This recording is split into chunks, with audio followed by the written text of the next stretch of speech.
Hey guys, thanks for joining me. You can see I've got the little GE radio back on the bench. Been playing it some.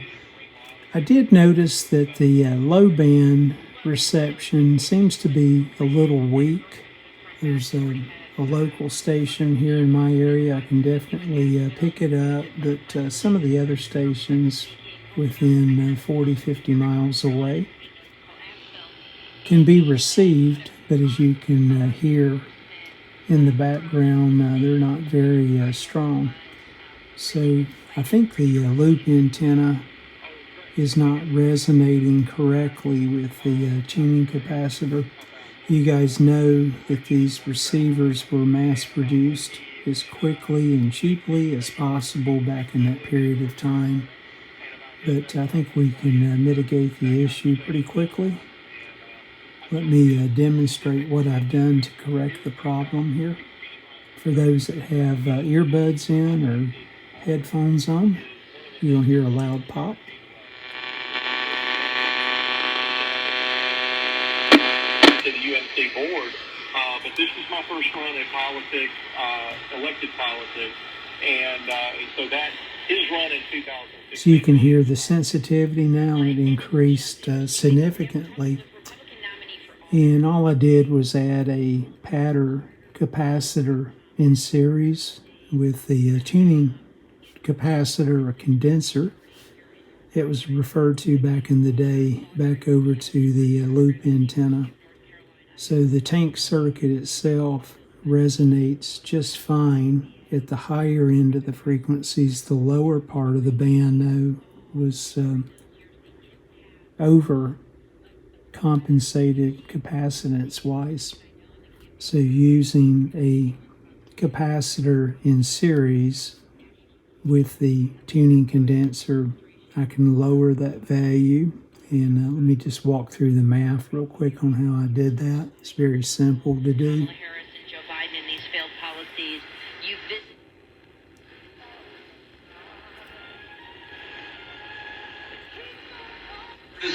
And I would tell folks like that, look,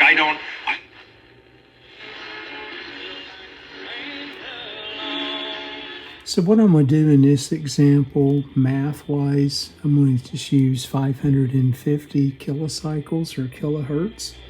There's an off-air station over in Statesville, North Carolina, so I'll use it as my reference point.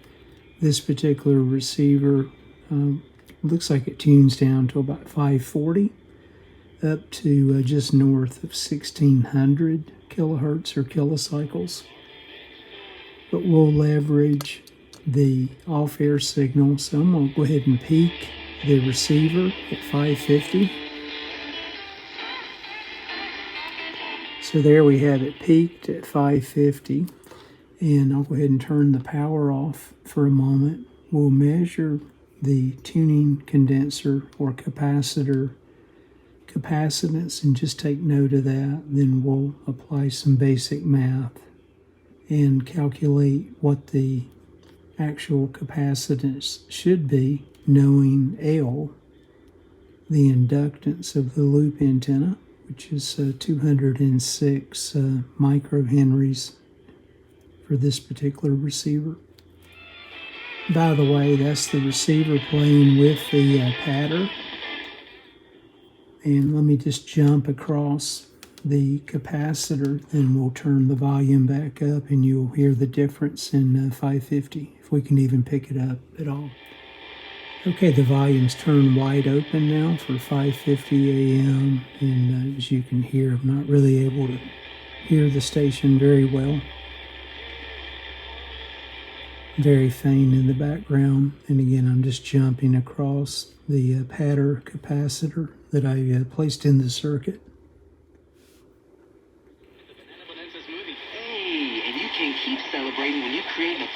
And again, with the pattern in place, making the tank circuit resonate properly. Just another way to save with the personal price plan.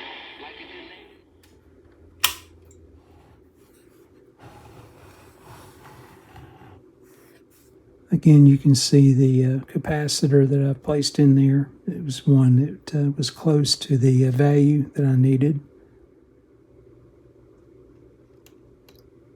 Again, we'll just measure the capacitance here at the point where I left off, tuned to 550 AM. We'll call it 432 picofarads. We'll take note of that. And with the pattern capacitor in series, you can see that reduced it down to about 403, 404. So here's the simple math. I've shared this before. I'll put a link to a video for calculating an unknown capacitance, inductance, or frequency, if you haven't caught that. But again, since we know the inductor, that being the antenna coil, measured 206 microhenries, and the frequency again in megahertz was 550 kilohertz, so 0.550.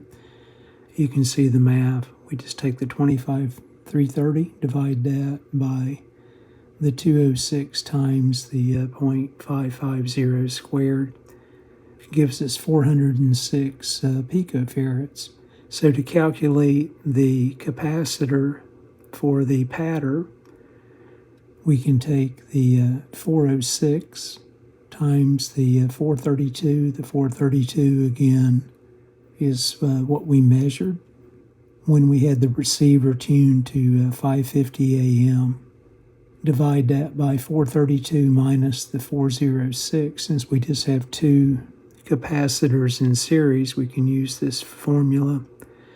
Calculate the pattern, which comes back to 6,746 picofarads, or roughly 0.006 and some change microfarads.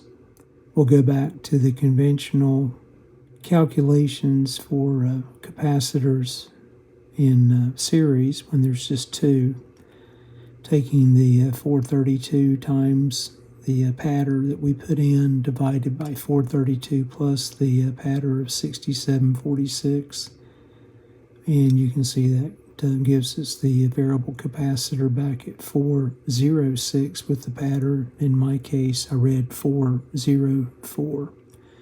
Again, the difference is really de minimis. It has to do with the value of capacitor that I selected, just something close enough to the calculated value. So I hope you guys found that helpful. In an upcoming video, I'll share an oscillator coil build for this receiver as well, just using a toroid and a simple spreadsheet that I put together just to collect my data along the way. Thanks for viewing. We'll be supporting the Truth Network.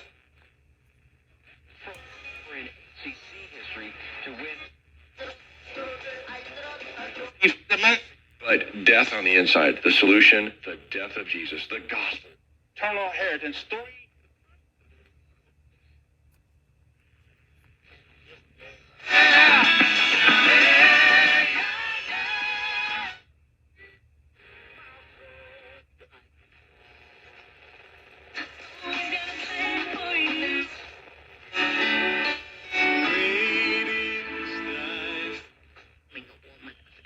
Uniquely woman, and you're teaching that